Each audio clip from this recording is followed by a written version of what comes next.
Today's presentation, staff selections, thou shalt not discriminate. This presentation reviews school employee hiring and employment procedures, further refines the hiring process and offers suggestions, and identifies employment discriminations, significantly related federal statutes, and leading U.S. Supreme Court cases. To begin an employee hiring, a school administrator must know that each staff employment derives from school board policy and related administrative procedures. Please note that a position is not open until the school board accepts a retirement, an employee vacating a position, a dismissal, or a newly approved position. In step 2 of the employment process, the administration should determine staffing needs, whether to hire another employee in the vacated position or not. Staffing needs may dictate adding a new position with school board approval for a variety of reasons. When considering an employment, the administrator must always recognize overarching legal discrimination considerations for all hiring employment actions. Title VII of the Civil Rights Act of 1964, for example, prohibits employment discrimination based on religion, sex, race, color, or national origin. The Equal Protection Clause of the 14th Amendment provides protection against group discrimination, such as disability, age, or pregnancy. The equal protection provisions of the 14th Amendment mandate 2 rudimentary due process protections: procedural due process and substantive due process. Procedural due process asks whether the government has followed the proper procedures when it takes away life, liberty, and property, such as not employing a person. By contrast, substantive due process asks the question of whether the government or school district's deprivation of a person's life, liberty, or property is justified by sufficient purpose.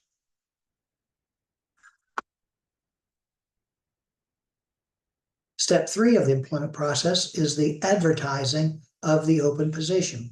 Before further discussing the hiring of employees, I must alert aspiring principals that you should follow the lead of the school superintendent. For aspiring Catholic principals, you will probably follow the lead of the pastor. Each advertisement should include an EEOC statement, noting that the school is guided by the Equal Employment Opportunity Commission. In step 4, your advertisements to other institutions or places include colleges, internet, and a variety of other places, always keeping in mind the principles of EEOC. The First Amendment and Title VII provide protection to employees against religious discrimination. Title VII defines religion as all aspects of religious observations, practices, and beliefs. Under Title VII, employers must make reasonable accommodations to an employee's religious observation unless a hardship can be demonstrated. The issues related to religious discrimination involve fairness and balance. For example, an employee cannot legally require an employee to choose between his or her job and their religion. Section 504 of the Rehabilitation Act prohibits discrimination with respect to employment, training, compensation, promotion, fringe benefits, and terms and conditions of employment against any qualified person who has a disability. ADA protects any person who has a physical or mental impairment that substantially limits one or more major life activities. Districts must comply with reasonable accommodations. Reasonable accommodation is any change or adjustment to a job or work environment that permits a qualified applicant or employee with a disability to participate in the job application process to perform the essential functions of the job or to enjoy benefits and privileges of employment equal to those enjoyed by non-disabled individuals.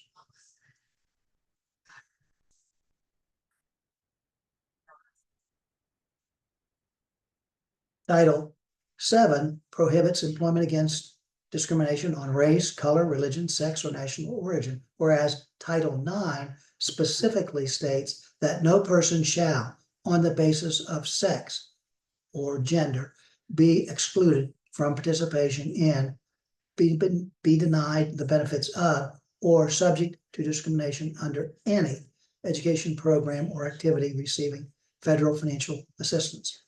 Title VII pertains to students as well as adults, as you will discover while studying students' rights. The Age Discrimination Act of 1967, amended in 1978, protects individuals who are 40 years of age or older from employment discrimination based on age. Thus, throughout the hiring process, administrators are well advised to steer clear of any references to a candidate's age. Title II of the Genetic Information Non-Discrimination Act of 2008 prohibits the use of genetic information in making employment decisions, restricts employers from requesting, requiring, or purchasing genetic information, and strictly limits the disclosure of genetic information. The law prohibits discrimination of genetic information regarding any aspect of employment, including hiring, firing, pay, job assignments, promotions, layoffs, training, fringe benefits, or any other term or condition of employment. An employer thus may never use genetic information to render an employment decision.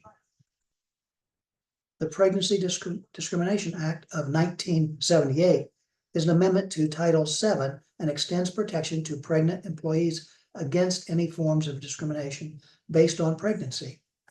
In a significant case, Cleveland Board of Education versus LaFleur, the court held that mandatory maternity termination, specifically the number of months before anticipated childbirth, violated the Equal Protection Clause of the 14th Amendment. Thereby, arbitrary cutoffs of employment dates due to pregnancy serve no legitimate state interest in maintaining a continuous and orderly instructional program.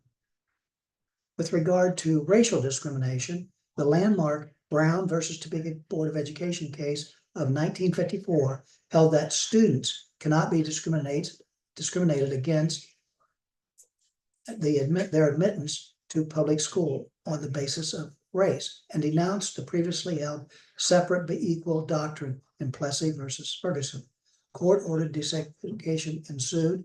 The Equal Protection Clause of the 14th Amendment relied on the eradication patterns of racial discrimination in public schools. Other considerations in the hiring process that administrators must realize that states enact mirror legislation to align with federal legislation, such as Michigan's Elliott-Larsen Civil Rights Act, MCL 37.2201, and Michigan's Persons with Disabilities Act, MCL 37.1101. Administrators must ferret out the best qualified person for the job based on evidence. Administrators must consider the timeline to complete a thorough process and bring a candidate to the Board of Education for approval in a timely manner. And school superintendents must never let local politics enter the employment decision. Upon the close of an application process, administrators should maintain an employment criterion and evaluate each applicant's application based on the desired skills, demonstrated proficiencies, and experiences. Based on screening decisions, candidates are notified for interviews. As candidates are notified for interviews, decisions are made regarding who will interview candidates. Research finds that panel interviews are far superior to interviews by a single person. Interview committees may be composed of administrators, teachers, parents, and other staff who may offer insights into the best possible candidates' qualifications. Interview committees are strictly advisory in nature. Step 7 in the employment process is testing potential candidates regarding their proficiency to perform the job duties. In Griggs versus Duke Power Company case, the Supreme Court held that the employment practices by Duke were in direct conflict with provisions of Title VII that prohibited the use of tests and diploma requirements to disqualify a disproportionate number of African Americans. However, you may administer tests demonstrating evidence that the requirements for the job and performance that are related justifies the testing. Under my superintendency, we administered job and performance related tests for each job classification. For instance, at the time of teacher interviews, we required candidates to write a letter to parents explaining the upcoming field trip. Although this letter was not our only deciding variable, our contention was that a candidate who was unable to communicate clearly could not perform their duties adequately. The interview lead, with input from the community, will develop a series of structured interview questions. Questions should be developed in advance of the interview and specific to the position being filled. The same question should be asked of each and every candidate. When developing interview questions, open-ended questions with legal considerations should be provided.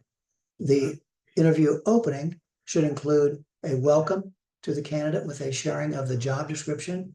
In the interview closing, the interview lead should discuss the hiring timeline and allow the candidate to ask questions.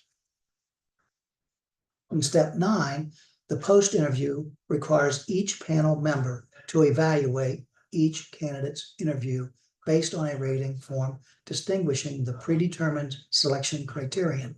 Upon completion of all interviews, each panelist independently ranks all candidates from best to worst.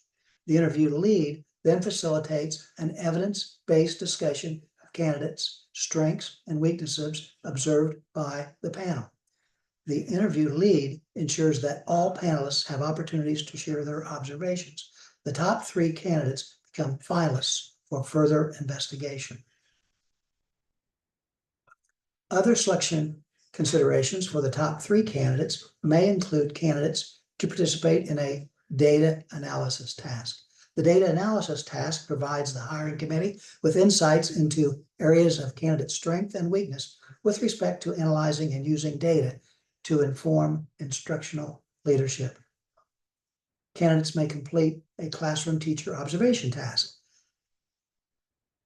This task gauges the ability of each finalist to observe instructional practice, assess the quality of instruction, and provide timely, meaningful feedback about quality instruction.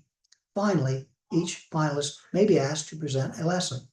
Upon completion of these tasks, the interview lead consults with the panel to select the finalist. After the finalist has been tapped, a background check is conducted. The individual conducting the check may contact sources beyond the candidate's references, and I would encourage that be done. With a positive background check, the interview lead consults with the superintendent to offer the finalist the position, recommend the candidate to the board, and notify other candidates upon the finalist's acceptance.